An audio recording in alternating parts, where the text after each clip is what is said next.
So talk to us about, sort of the lenders that are typically involved in some of these deals and really the deals that are or are not out there.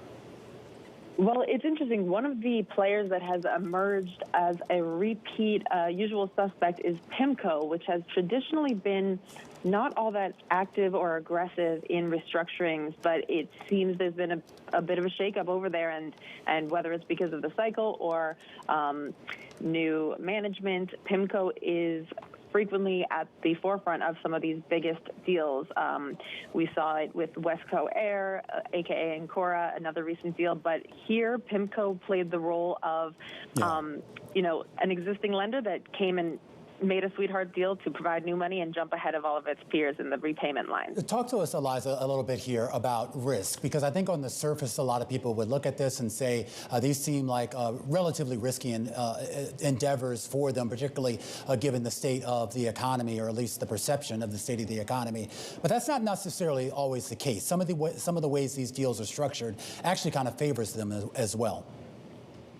Well, and like Taylor said, the hunger alone sort of makes it a non-issue how risky they are. We have an anecdote in the story about how when this deal was first marketed, there was so much demand for it that, salespeople were taunting existing or remaining creditors regarding how much was left to buy by sending around pictures of a piece of a plate with just crumbs of a cake left on it. So there was that much demand. So in a context like that, it almost doesn't matter how risky the debt is itself. So there were provisions in here that were very borrower-friendly, very weak protections for lenders that really essentially said the company can do this, because the company can take the collateral behind your existing loans away and use it to raise new money that will be ahead of you.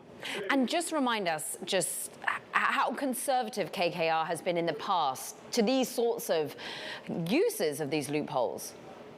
Right. Well, one of the reasons that this was so notable in the market, we had participants repeatedly emphasizing to us that this was represented a new level in this trend, because KKR has not since it was the barbarians at the gate at one point, but in recent decades, it's much more of a staid, conservative private equity giant. It's not one of these scrappy firms that is always trying to pull aggressive shenanigans. It's quite the opposite. And so a lot of investors said if KKR is doing this too, then the gloves are off for everybody. Eliza, how cyclical is this business? And I'm thinking about taking a fine-tooth comb through those loan provisions. I feel like in this big bull market and cheap and free, easy money, all these provisions go out the door. And then, of course, when things starting to tighten up and the credit market starts to show some cracks, everyone isn't going back and reviewing these contracts or provisions and then finally noticing that it's not missing. And now they're on the other side of that. Are we in sort of that cyclical downtrade right now?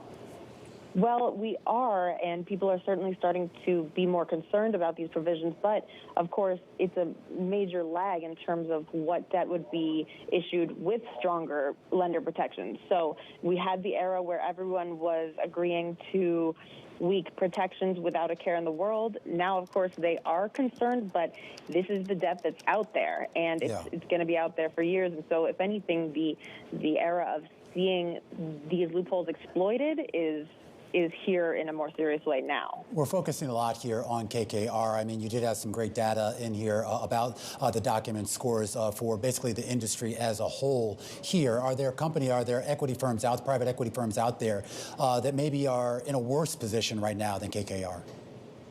Well, we have a graphic here that ranks firms from who's most aggressive in its, these are the owners of the portfolio companies, so which sponsors tend to have the most aggressive terms. And so KKR is towards the more aggressive, aka less protective to lenders side of that. We have Warburg Pincus is on the more extreme side, and then Apollo, believe it or not, is on the more protective to lender side. But of course, this is all in the context of terms are loose overall. So no one is really being extremely protective to their lenders at this point.